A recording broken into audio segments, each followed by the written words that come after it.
Unsure of your dream? Study abroad destination? Clear your doubts. Videsh Consult. Call 9676502888.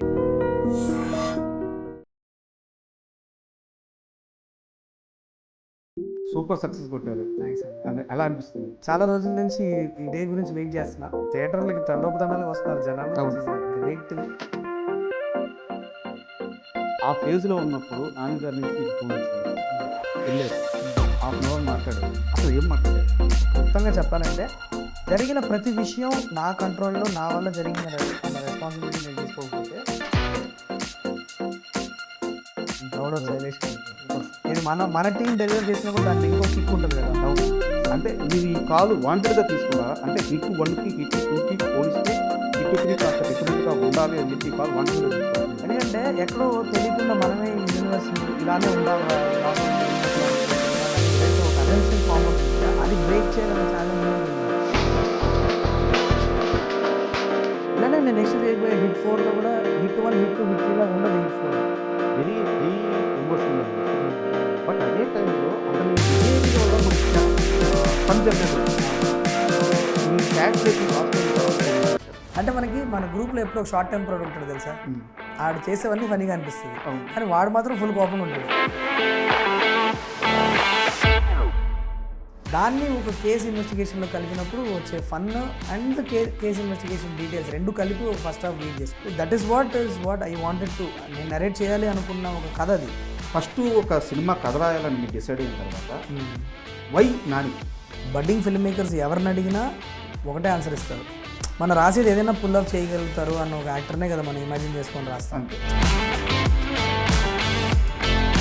Nani ఇప్పుడు ఇక్కడికి వస్తాడు, నాని వచ్చి ఇది చేస్తాడు అని నానితోనే కథ చెప్పుకుంటూ ఉంటారు. Hi, welcome to I dream. టాలీవుడ్లో హెచ్ఐటి ఫ్రాంచైజీకి ఉన్న ఆ క్రేజ్ కానీ ఆ రీచ్ కానీ ప్రత్యేకించి మనం చెప్పుకోవాల్సిన అవసరం లేదు.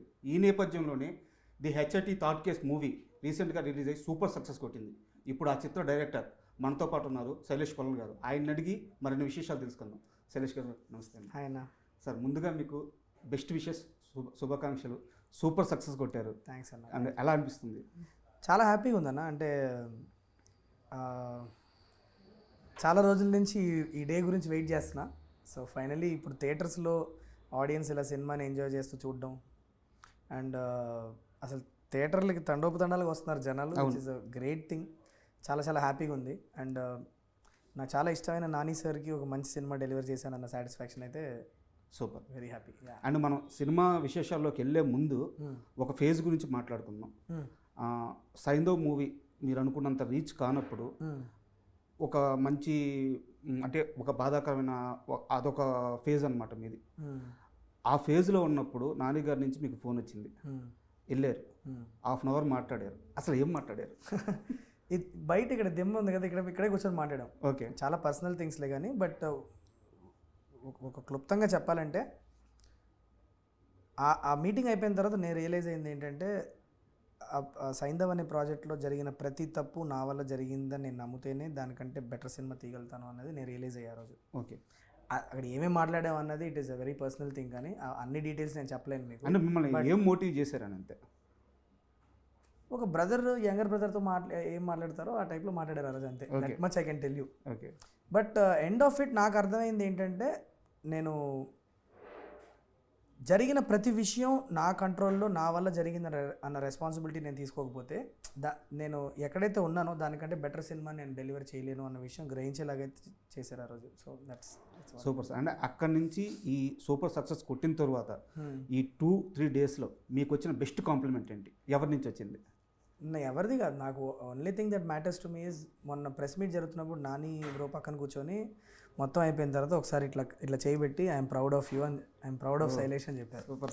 చాలు. అంటే నేను చాలా ఎమోషనల్ అయ్యా ఆ టైంలో, కానీ బట్ నేను సైలెంట్గా తలకాయించుకొని కూర్చున్నా. బట్ ఆ డెప్త్ అంటే నాకు తెలుసు. అంటే ఆల్మోస్ట్ లైక్ అది ఒక జెర్సీ మూమెంట్ లాగా నాకు అరవడం ఒకటే తక్కువ, కానీ బట్ నాకు చాలా ఇష్టమైన మనిషి, నన్ను నమ్మిన మనిషి, end of the journey I'm proud of you అని అన్నప్పుడు అది nothing can beat that. And మీరు ఆ జర్నీ చూసారా? ఫస్ట్ హిట్ మూవీ అయిపోయిన తర్వాత సార్ మూవీ చూసిన తర్వాత యూ అరైవ్డ్ శైలేష్ అని చెప్పి ఒక కాంప్లిమెంట్ ఇచ్చారు. అవునవును, ఐఎమ్ ప్రౌడ్ ఆఫ్ యూ అనే రేంజ్కి ఇప్పుడు వచ్చారు.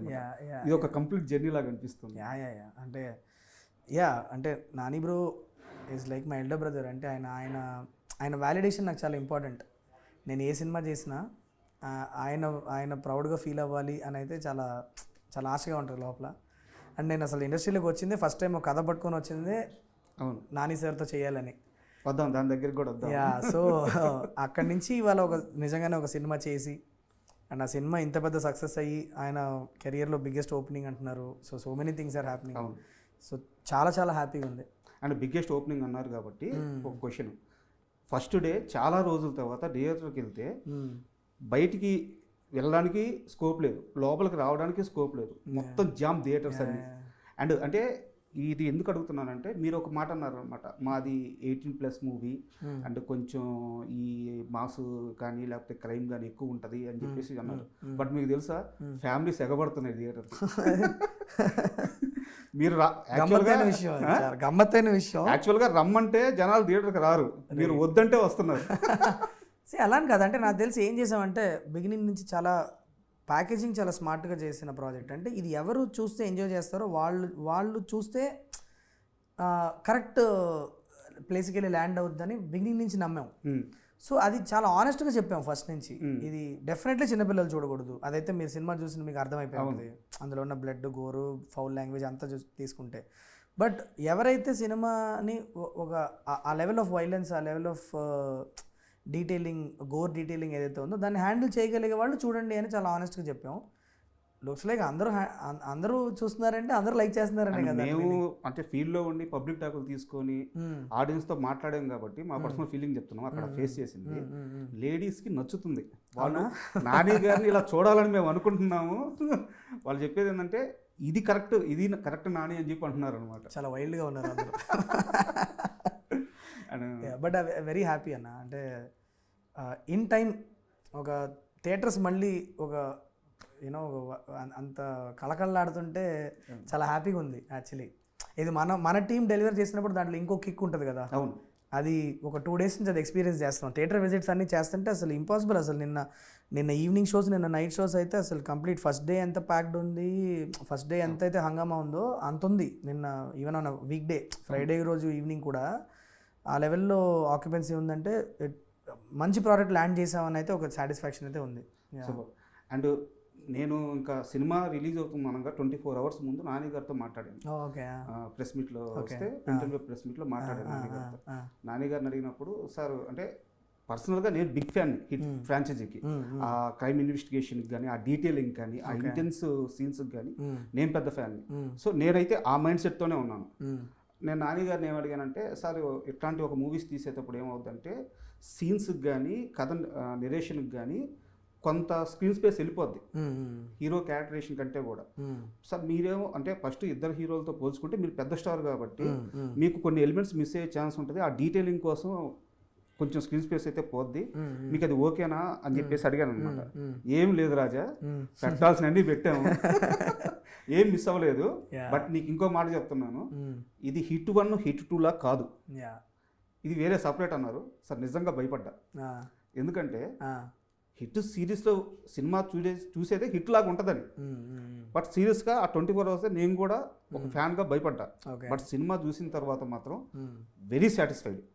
అంటే మీరు ఈ కాల్ వాంటెడ్గా తీసుకున్నారా అంటే హిట్ 1కి హిట్ 2కి పోలిస్తే హిట్ 3 కాస్త డిఫరెంట్గా ఉండాలి అని చెప్పి ఈ కాల్ వాంటెడ్గా తీసుకున్నారు? Definitely sir. అంటే అది చాలా కాన్షియస్ డెసిషన్. అది అర్థమవుతుంది. అవును, అది అనుకోని చేసింది. ఏదో సినిమా స్టార్ట్ అయిపోయిన తర్వాత ఇక్కడి నుంచి మనం ఇలా చేసేద్దామని చేసింది కాదు. రాసుకున్నప్పుడే ఇంటెన్షన్ అదే. ఎందుకంటే ఎక్కడో తెలియకుండా మనమే ఈ యూనివర్స్ని ఇలానే ఉండాలరా, ఈ లోపల యూనివర్స్ లోపల ఉండే సినిమాలని ఏదైతే ఒక అజంప్షన్ ఫామ్ అవుతుంది కదా, అది బ్రేక్ చేయాలన్న ఛాలెంజ్ మీదకి వెళ్ళాం. బట్ దాన్ని బ్రేక్ చేయడం కూడా చాలా ఆర్గానిక్గా బ్రేక్ చేయాలన్న రీజన్ వల్లనే ఫస్ట్ హాఫ్ మీరు చూస్తే చాలా ఇన్వెస్టిగేషనల్ టోన్లో నడుస్తుంది. నాని గారి క్యారెక్టరైజేషన్తో పాటు కలిపి నెంబర్ ఆఫ్ ఇన్వెస్టిగేషన్ బీట్స్ వస్తూ ఉంటాయి. మీకు దేశం నలుమూలలా తిరిగి ఇన్వెస్టిగేషన్ చేస్తాడు ఫస్ట్ హాఫ్లో. అంటిల్ మీకు ఇంటర్వెల్ పాయింట్ దగ్గర ఏదైతే ఒక లొకేషన్ లోపలికి వెళ్ళే పాయింట్ దాకా అక్కడ దాకా చాలా ఆర్గానిక్గా మీకు ఒక ఇన్వెస్టిగేషన్ సినిమా నుంచి దాని ఒక సర్వైవల్ థ్రిల్లర్ లాగా సెకండ్ హాఫ్లో మారుస్తాం. కానీ సెకండ్ హాఫ్కి వెళ్ళేటప్పటికి మీకు what I wanted you to feel is ఒక గేర్ షిఫ్ట్ అయిందిరా సినిమాది, ఇది వేరే ప్లేస్కి వెళ్ళింది, అమ్మ ఇక్కడ నుంచి భలే ఉంది, మనకు అన్ని థియేటర్ మూమెంట్స్ సెకండ్ హాఫ్లో మీరు చూస్తే నిజంగా దాన్ని ఆ టైప్లో ప్యాక్ చేసింది చాలా ఇంటెన్షనల్గా చేసాం. అది ఇలానే నేను నెక్స్ట్ చేయబోయే హిట్ 4లో కూడా హిట్ 1 హిట్ 2 హిట్ 3 లాగా ఉండదు. హిట్ 4 నేను ఆలోచించేది ఇప్పుడు చాలా డిఫరెంట్గా ఆలోచిస్తున్నా హిట్ 4ని. ఓకే. వై షుడ్ మనం ఎందుకు ఆ బౌండరీ పెట్టుకోవాలి? ఇప్పుడు క్రియేట్ చేసింది నేనే. అవును. ఇప్పుడు ఫస్ట్ పార్ట్ ఒకలాగా ఉంటుంది. First part is very suspicion based thriller. అది అంటే ఒక 9 మంది సస్పెక్ట్స్ 8 మంది సస్పెక్ట్స్ ఉంటే వాళ్ళు ఎవరు చేశారని ఎక్స్ట్రీమ్లీ ఇన్వెస్టిగేషన్ వెళ్తుందా. మీరు సెకండ్ పార్ట్కి వచ్చేటప్పుడు దాన్ని కొద్దిగా సీరియల్ కిల్లర్ వైబ్లోకి తీసుకెళ్ళాను నేను. దాంట్లో మీకు కొద్దిగా లార్జర్ దాన్ లైఫ్ నేచర్ ఉంటుంది, ఫైట్స్ కొద్దిగా లోపలికి వచ్చినాయి, ఇన్వెస్టిగేషన్ డీటెయిల్స్ వేరేలాగా ఉంటాయి, కొద్దిగా లార్జర్ దాన్ లైఫ్ ఇన్వెస్టిగేషన్ ఉంటుంది. థర్డ్ కేసుకి వచ్చేటప్పుడు వేరే మూడ్ పట్టుకున్నాను. ఫోర్త్ కేసుకి వెళ్ళేటప్పుడు కంప్లీట్లీ డిఫరెంట్ వెళ్దాం అనుకుంటున్నాను. నేను లిమిట్ అవ్వాలని అనుకోవట్లే యూనివర్స్ లోపల. ఓకే. అండ్ 1, 2, 3, 4 అని చేస్తూ వెళ్తుంటే నాకు మోర్ అండ్ మోర్ పీపుల్ లోపలికి రావాలి. కానీ దీన్ని మనం ఏదో దాని మీద ఒక ట్యాగ్ వేసేసి దాన్ని ఇది ఇంతే రా ఇంతే ఉంటుంది అని చెప్పి దాన్ని మనం మూలన కూర్చోబెట్టద్దు అన్నది నా ఉద్దేశం. అంటే బ్రేక్ చేయాలన్న ఆలోచన చాలా గొప్ప సార్. అబ్సల్యూట్లీ. బట్ ఏంటంటే దాన్ని మ్యాచ్ చేయాలంటే చాలా కష్టం. అక్కడ మీరు సక్సెస్ అయ్యారు. అది తెలిసి నాకు రైటింగ్ నుంచి నాకు నాని సార్ ప్రొడక్షన్లో వాళ్ళు ఇచ్చిన టీం అవ్వచ్చు, నాని సార్ లాంటి amazing actors Srinidhi Shetty, Nani sir, మన విలన్ క్యారెక్టర్ వేసిన అందరూ నాకు కలిసి రావడం వల్ల నేను ఒక ఇంపాక్ట్ క్రియేట్ చేయగలిగాం as a team. Yeah. And movie చూసుకున్నట్టయితే మనకి హిట్ 1 కానీ హిట్ 2లో కానీ హీరోలందరికీ ఒక క్యారెక్టరేషన్ ఉంటుంది. బట్ అది లిమిటెడ్గా ఉంటుంది అనమాట. ఫస్ట్ మనకి విక్రమ్ క్యారెక్టర్ చూసుకుంటే ఇంటెన్స్ ఎక్కువ. కేడీ దగ్గరికి వచ్చేసరికి మనోడు కాస్త జోవియల్గా నోటిదోలా మనిషి. ఇక్కడికి వచ్చేలేకే వెరీ హై ఎమోషన్ ఉండే మనిషి. బట్ అదే టైంలో అతని బిహేవియర్ వల్ల మనకి ఫన్ జనరేట్ అవుతుంది. సో ఈ క్యారెక్టరేషన్ రాసుకోవడానికి ఎలాంటి హోంవర్క్ చేశారు? అండ్ మోర్ ఓవర్ ఫస్ట్ హాఫ్లో సినిమాకి బిగ్గెస్ట్ అసెట్ ఆ క్యారెక్టరేషన్. అంటే మనకి మన గ్రూప్లో ఎప్పుడు ఒక షార్ట్ టెంపర్డ్ ఉంటాడు తెలుసా. ఆడు చేసేవన్నీ ఫనీగా అనిపిస్తుంది, కానీ వాడు మాత్రం ఫుల్ కోపంగా ఉంటాడు. అలా రియల్ లైఫ్లో కొంతమంది షార్ట్ టెంపర్డ్ పీపుల్ని చూసి సంబంధం లేకుండా అరిచేస్తూ ఉంటారు కొన్ని ప్లేసుల్లో. వాళ్ళకంటూ కొన్ని ఇన్సెక్యూరిటీస్ ఉంటాయి, వాటన్నింటినీ చాలా సీరియస్గా తీసుకొని బతికేస్తూ ఉంటారు లైఫ్. అలాంటి ఒక క్యారెక్టర్ని పెడితే చాలా ఫన్ జనరేట్ అవుద్ది అని ఒక ఇంటెన్షనల్గా రాసినదే.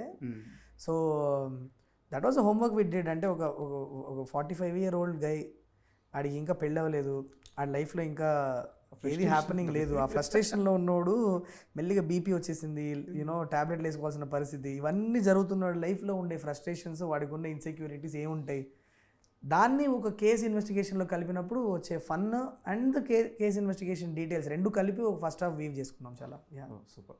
అండ్ విలన్ విషయానికి వస్తే సార్, అతని ఐడియాలజీ చాలా క్రూయల్గా ఉంది. బట్ అతని క్యారెక్టరేషన్ మీరు ఎస్టాబ్లిష్ చేయలేదు. అతనికి ఒక బ్యాక్ స్టోరీ లేదు, ఒక ఐడియాలజీ మాత్రమే ఉంది.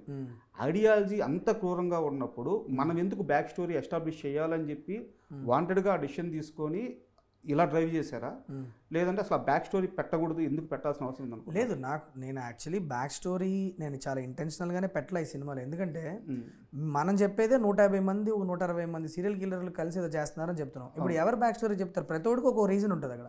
అలాంటప్పుడు నాకు అనిపించింది ఏంటంటే వీళ్ళందరినీ కలిపే ఫిలాసఫీ గురించి మాట్లాడితే వాళ్ళు చేసే ఒక క్రూరమైన ఒక పనికి ఒక జస్టిఫికేషన్ దొరుకుతుందని నేను దాని మీద టైం స్పెండ్ చేశాను. నేను యాక్చువల్లీ చెప్పాలంటే ఆ తీసుకున్న 5-6 నిమిషాల్లో నేను విలన్ బ్యాక్ స్టోరీ కూడా చెప్పే అవకాశం నాకు ఉంది.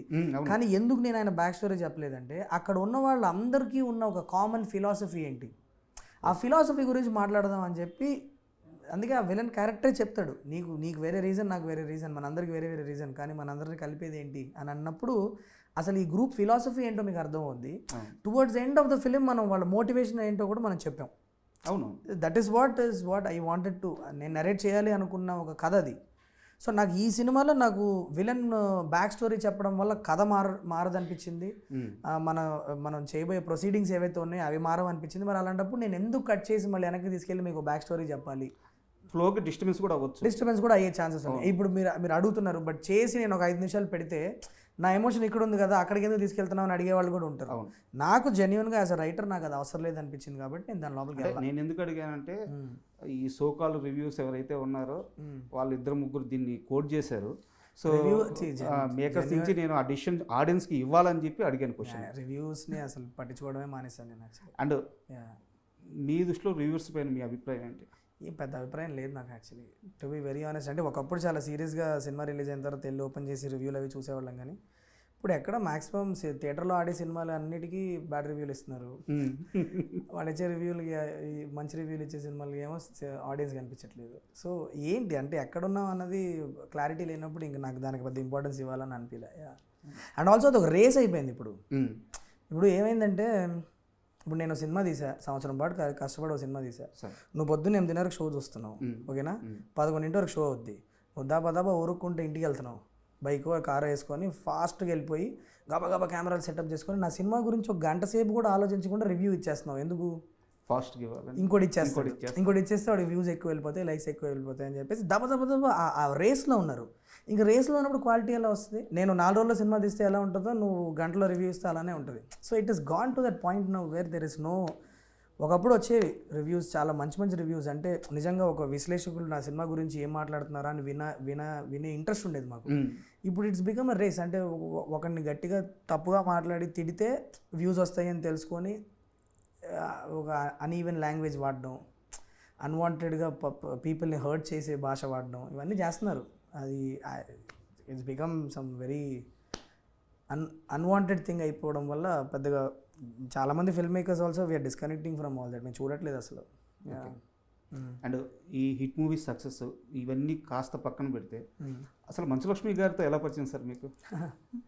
లక్ష్మి గారు యాక్చువల్లీ నేను ఆప్టోమెట్రిస్ట్గా ఎల్వి ప్రసాద్లో పనిచేస్తున్నప్పుడు మేము ఐ డొనేషన్ క్యాంపెయిన్ ఒకటి మేము రన్ చేసాం. నేను మా క్లాస్మేట్స్ అందరం కలిసి వరల్డ్ ఆప్టోమెట్రీ డే అని ఆ రోజు ఒక నేత్రదానం గురించి అందరూ యూనో మనం చనిపోయినప్పుడు మన కళ్ళు హైదరాబాద్లో చనిపోయినప్పుడు మన కళ్ళు మనతో పాటు మట్టిలో కలిసిపోకూడదు, వేరే వాళ్ళకి ఉపయోగపడుతుంది కాబట్టి అందరూ ఈ ఆర్గన్ డోనర్ కార్డ్ సైన్ చేసి నేత్రదానం చేయడానికి ముందే ప్లెడ్జ్ చేసి పెట్టుకుంటే చాలా మందికి అవాయిడబుల్ బ్లైండ్నెస్ అనేది మనకు హెల్ప్ చేయొచ్చు అని ఒక అవేర్నెస్ ప్రోగ్రామ్ చేసి ఆ 1 డేలో మేము ఆల్మోస్ట్ ఒక 1000 పీపుల్ని కన్విన్స్ చేసి వాళ్ళని యూనో ఐ డొనేషన్ ప్లెడ్జ్ చేసేలా చేసాం.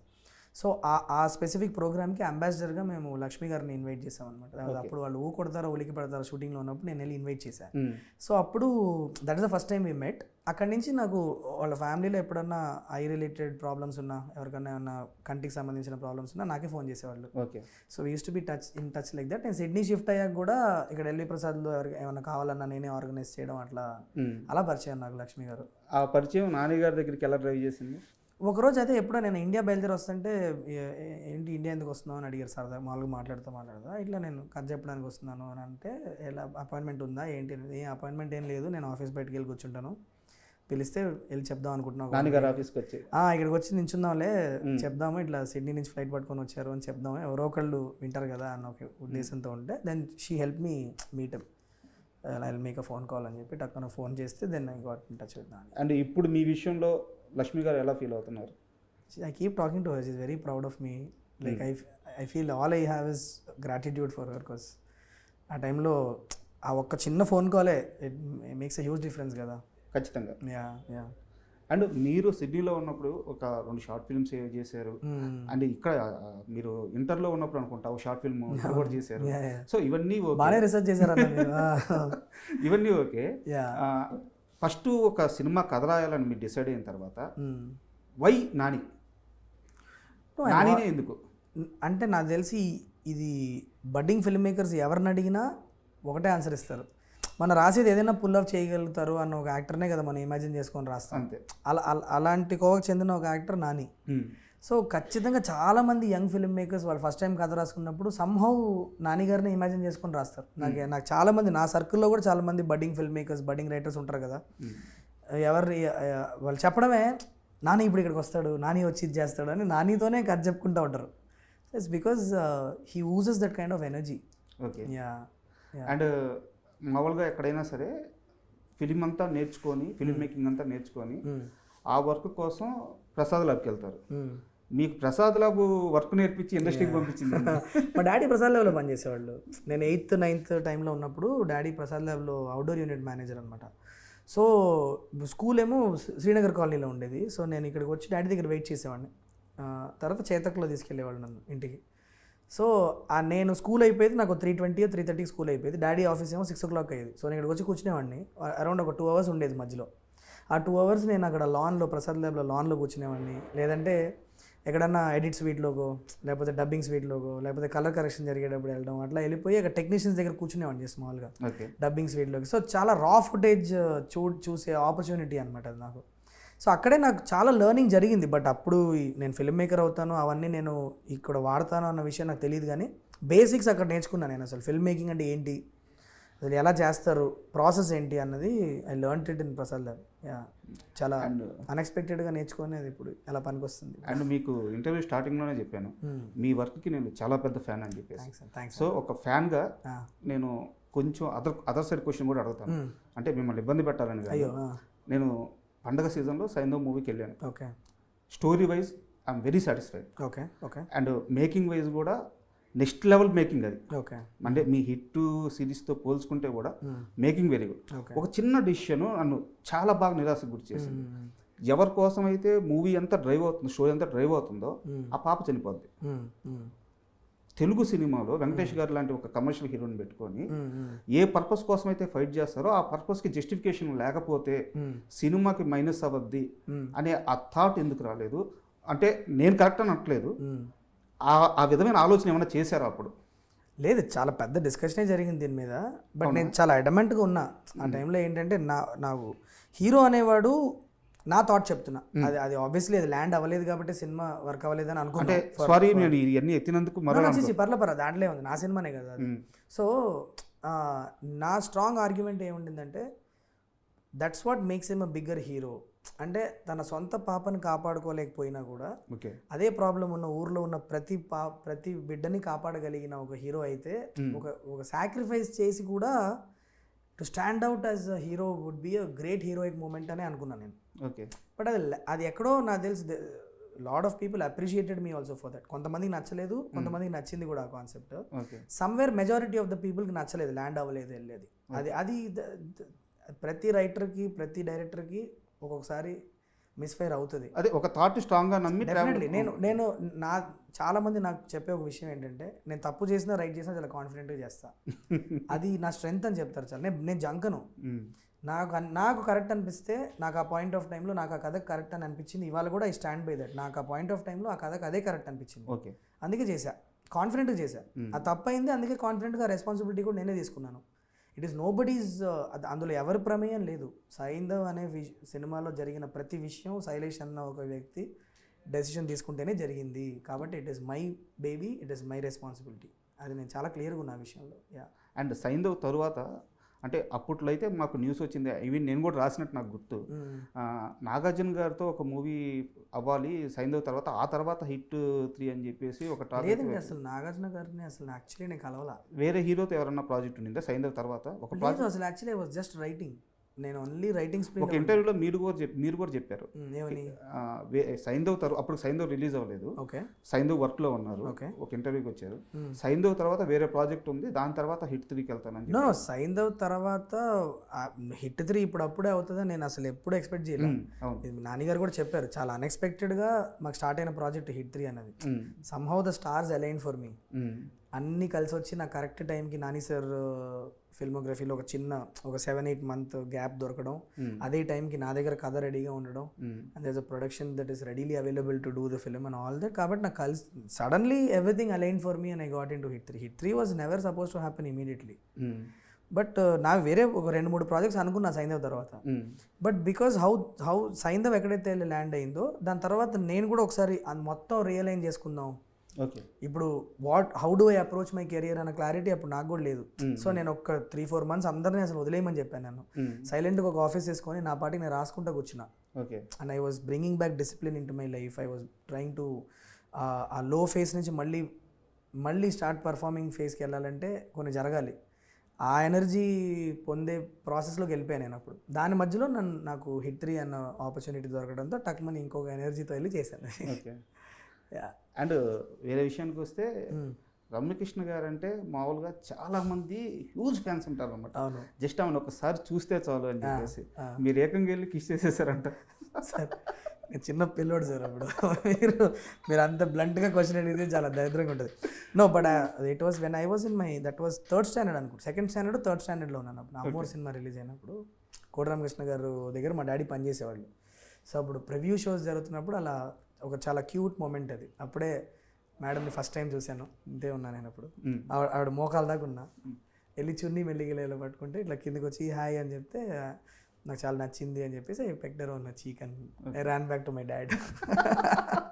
చిన్న పిల్లన్నప్పుడు. ఇప్పుడు మా బాబు ఎంత ఉన్నాడు, 4 years కదా, వాడికంటే కొద్దిగా పెద్ద అంతే. ఓకే. యా. అండ్ అంటే ఇప్పుడు మీరు తీస్తున్న సినిమాలు అంటే ఒక సైకోపాత్ కిల్లర్స్ కానీ లేకుంటే ఈ క్రైమ్ బేస్డ్ కానీ ఈ సినిమాలకి మీ మెంటల్ బిహేవియర్కి అంటే చాలామంది ఏమనుకుంటారంటే శైలేష్ కోలంలో ఒక రకమైన ఆ ఫ్యాంటసీ థాట్స్ ఉన్నాయి, అయ్యో. అందువల్ల ఇలాంటి అవుట్పుట్ వస్తుంది అని చెప్పి అంటారు. పర్సనల్గా శైలేష్ కోలను ఎలాంటి వ్యక్తి అంటే ఏం చెప్తారు? అంటే ఇప్పుడు ఒక గ్యాంగ్లో సమయం సందర్భం లేకుండా కుళ్ళు జోకులు వేసుకుంటూ అందరూ నవ్వించడానికి ట్రై చేస్తూ ఉంటాడు కదా, అదే నేను.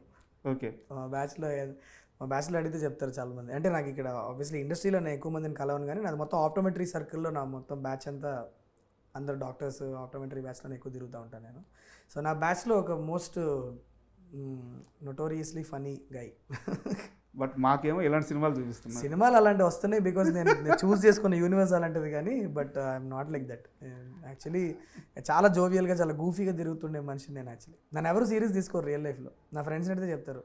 అండ్ హిట్ సిరీస్కి సంబంధించి ఒక 3 క్వశ్చన్స్ ఇఫ్ కేస్ మాట్లాడుకుందాం. ఇఫ్ కేస్ అయితే బట్ అవద్దని లేదు. ఓకే. అయితే ఈ హిట్ ఫ్రాంచైజీ ఒక ఇలా స్కేల్ పెరుగుతూ పోతుంది. Hit 1, hit 2, hit 3, hit 4 scale పెరుగుతూ పోతుంది. ఫైనల్గా ఎప్పుడైనా సరే ఇప్పుడు ఎవరైతే మనకి ఎన్టీఆర్ కానీ, రామ్ చరణ్ గారు కానీ, ప్రభాస్ కానీ, అల్లు అర్జున్ గారు కానీ ఇలాంటి హీరోలు మన ఫ్రాంచైజీలోకి రావచ్చా? నేను ఎప్పుడు వై నాట్ అని ఆలోచించాను ప్రతిదీ. ఇవాళ హిట్ 2 తర్వాత నేను వై నాట్ అని ఆలోచించకపోతే హిట్ 3 లాంటి స్కేల్లో మనకు ప్రాజెక్ట్ రాదు. I'm open to all options. But ఇప్పుడు ప్రస్తుతానికి ఏంటంటే అసలు నా మైండ్ 4 ఎటువైపు వెళ్తుంది, 4 తర్వాత 5 ఎటు వెళ్తుంది అన్నది అసలు నేను ఇప్పుడు ఆర్గానిక్గా దా ఫ్లోలో వెళ్ళిపోతున్నా, కానీ వీళ్ళని తీసుకురావాలి కాబట్టి వీళ్ళకి ఒక కథ రాయాలి అన్న ఆలోచనలోనే లేను. బట్ స్టోరీ డ్రైవ్ అయితే మాత్రం అబ్సల్యూట్లీ మనకి ఇప్పుడు ఆ రేంజ్ ఆఫ్ స్కేల్కి వెళ్తుంది. అలాంటి ఒక హీరో వస్తే నాకు అంత రీచ్, అలాంటి ఒక స్కేల్లో సినిమా తీయాలంటే definitely will approach those kind of stars. But అది ఎటు వెళ్తుంది అన్న క్లారిటీ అనేది at this point in time we don't have it. Okay. And ఇప్పుడు మనకి చాలా ఫ్రాంచైజీలు వచ్చినాయి. బట్ మీరు స్టార్ట్ చేసినప్పుడు తెలుగులో మీదే ఫస్ట్. తర్వాత ఇప్పుడు మనకి ప్రశాంత్ వర్మ గారిది వచ్చింది, మన శేషు గారిది ఉంది, గూఢచారి ఉంది. అలాగే మనం తమిళ్లో చూసుకున్నట్టయితే తమిళ్లో కూడా కొన్ని ఈ విక్రమ్ మూవీస్ అయితే ఈ ఫ్రాంచైజీ ఉంది, ప్రశాంత్ నీల్ గారి ఫ్రాంచైజీ ఉంది. మన హిట్ ఫ్రాంచైజీ ఎవరితో అన్న ఒక్క సినిమాకి కొలాబరేట్ అవ్వాలి అంటే మీరు ఏ ఫ్రాంచైజీతో కొలాబరేట్ అయ్యి ఒక మూవీ తీస్తారు ఒక్క మూవీకి? ఓకే. నో యాక్చువల్లీ ఫ్రాంచైజీ అని కాదు, కానీ నాకు చాలా ఇంట్రెస్టింగ్ది ఒకసారి స్వరూప్ చెప్పాడు నాకు. ఓకే. అంటే అది it's been a long time, కానీ ఆర్ఎస్జే స్వరూప్ తెలుసు కదా, ఏజెంట్ సాయి శ్రీనివాస్ శాస్త్రి గారు. సడన్గా ఒక ఐడియా అనుకున్నా ఒకరోజు కూర్చొని, ఏజెంట్ సాయి శ్రీనివాస్ శాస్త్రి హిట్ యూనివర్స్లోకి వస్తే ఎలా ఉంటుంది అని. Sounded very interesting. మ్యాచ్ అవుతుంది. Yeah I feel in fact I feel it's very interesting crossover can happen between Tillu and Hit Universe also. Okay. If you imagine a comp like that, possibilities are endless. కానీ నేను ఇప్పుడు ప్రస్తుతానికి funny జోన్లో చెప్తున్నా, but lot can happen if you really look into it. And ఇప్పుడు hit series అయితే వెళ్తూ ఉంటుంది. అండ్ ఆల్రెడీ అయిపోయిన హిట్ 1 కానీ హిట్ 2 కానీ వీళ్ళతో మళ్ళీ విడిగా మూవీ అంటే ఈ యూనివర్స్ని డ్రైవ్ చేయడానికి స్టోరీ నేరేషన్ అయితే అవసరం అవుద్ది. సో విశ్వక్ గారితో మళ్ళీ ఇంకో సినిమా కానీ, కేడీ గారితో కానీ ఒక సినిమా కానీ, లేదా అందరినీ కలిపి ఒక సినిమా ఎలాగో ఉంటుంది. కరెక్ట్. ఆల్రెడీ అయిపోయిన ఈ ముగ్గురుతో మళ్ళీ ఒక విడి సినిమా ఉండే ఛాన్స్ ఉందా? విడి సినిమా ఉండే ఛాన్స్ అయితే I'm not looking at it like that. Okay. ఇక్కడ 4th కేస్ తర్వాత వచ్చే సబ్జెక్ట్స్ అన్నీ కూడా నేను మోస్ట్లీ క్రాస్ ఓవర్స్, ఒక చిన్న యూనో ఆ టైప్ ఆఫ్ జోన్లోనే అనుకుంటున్నాము. బట్ ఒక స్ట్రాంగ్ క్యారెక్టరైజేషన్తో పాటు ఒక స్ట్రాంగ్ పర్పస్తో వస్తాయి ఈ characters into what ever story మనం అనుకున్న కథ ఏదైతే ఉందో, చాలా స్ట్రాంగ్ పర్పస్, ఒక చాలా స్ట్రాంగ్ ఎపిసోడ్, ఆ టైప్ ఆఫ్ అప్రోచ్లో వెళ్దాం అని అనుకుంటున్నాం. ఒక క్యారెక్టర్ సినిమాని డ్రైవ్ చేస్తుంది, కానీ వెన్ అదర్ క్యారెక్టర్స్ కమ్ ఒక సాలిడ్ ఇంపాక్ట్ అండ్ ఒక కేమియోస్ లాగా జస్ట్ ఒక 2-3 minutes రావడం కాకుండా ఒక సాలిడ్ ఇంపాక్ట్తో తీసుకురావాలి వాళ్ళని అన్నది intention. And final question sir, ఈ మొత్తం హిట్ ఫ్రాంచైజీకి నానిగారు ఎలాగో బ్యాక్ బోన్, ఆయనే ఫేస్ ఆఫ్ ది హిట్, మీరు ఇవన్నీ కాకుండా బ్యాక్ సైడ్లో రాజమౌళి గారు ఇచ్చిన సపోర్ట్ అసలు అంటే ఆయన వచ్చిన ప్రతిసారి ఒక పాజిటివిటీ వస్తుంది. అండ్ ఫస్ట్ దానికి ఆయన చీఫ్ గెస్ట్గా వచ్చారు, అండ్ ఈజ్ ఆల్వేస్ బీన్ చాలా సపోర్టివ్గా అసలు ఈ యూనివర్స్ని ఎంత లైక్ చేస్తారంటే నాకు అంటే ఆల్మోస్ట్ అదే మొన్న ఫంక్షన్లో కూడా అదే అంటుండే, ఒక ఆస్థాన చీఫ్ గెస్ట్ అయిపోయారు మాకు ఆయన. చాలా ముచ్చట కనిపిస్తుంది ఆయన మాటల్లో మీ గురించి కానీ హిట్ సిరీస్ గురించి కానీ అది తెలుస్తుంది ఆయన మాట్లాడుతుంటే ఆయనకి యూనివర్స్ అంటే ఇష్టం అన్న విషయం చాలా క్లియర్గా కనిపిస్తూ ఉంటుంది. అండ్ మేము చాలా లక్కీ ఫీల్ అవుతూ ఉంటాను యాక్చువల్లీ అది ఆలోచించిన ప్రతిసారి. Okay, I feel very very blessed. Yeah. And ఫైనల్గా ఇంత పెద్ద సక్సెస్ కొట్టిన తర్వాత ఆడియన్స్ ఆ రిసీవ్నెస్కి ఆడియన్స్కి ఏం చెప్తారు? All I want to say is thanks a lot. అంటే నన్ను మళ్ళీ నమ్మినందుకు థ్యాంక్ యూ. అండ్ ఇంత సపోర్ట్ చూపిస్తున్నారు సినిమాకి. And you know it means a lot to me that you know you are liking my film. And ఇలానే కష్టపడుతూ ఉంటాను, మంచి సినిమాలు ఇవ్వడానికి ప్రయత్నం చేస్తూ ఉంటాను. Super sir. అండ్ ఇలాగే మీరు మంచి సినిమాలు తీయాలి, మరోసారి మనం ఇలాగే కూర్చొని ఇంటర్వ్యూ చేయాలి. And thank you. Thanks sir.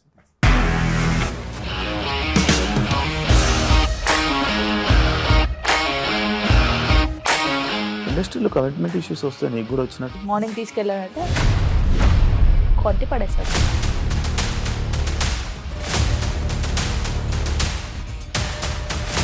ఒక్కళ్ళు కూడా చూడలేదు ఈ సినిమా అని చెప్పడానికి కూడా చాలా ధైర్యం కావాలి. అది నిజం కదా, దాంట్లో ధైర్యం ఏంటి? నెక్స్ట్ డే ప్లేట్ మార్చేస్తే తప్పు కదా. As of now we're comfortable this అని నేను అనుకుంటున్నాను. రష్మిక గారిది మీది ఒకే ఊరు అంట కదా? నీకు కోపం వచ్చిందంటే బాగా తిట్టేత్తరా? తిట్టేద్దామండి. నిజంగా గేమ్ ని ఎలా చేంజ్ చేయగలిగారు? ఏపీఎస్ఎఫ్సి వాళ్ళకి 6 నెలల్లో నేను 6 లక్షలు కట్టా. బిజినెస్ చేయాలనుకుంటే it is as difficult as riding a tiger.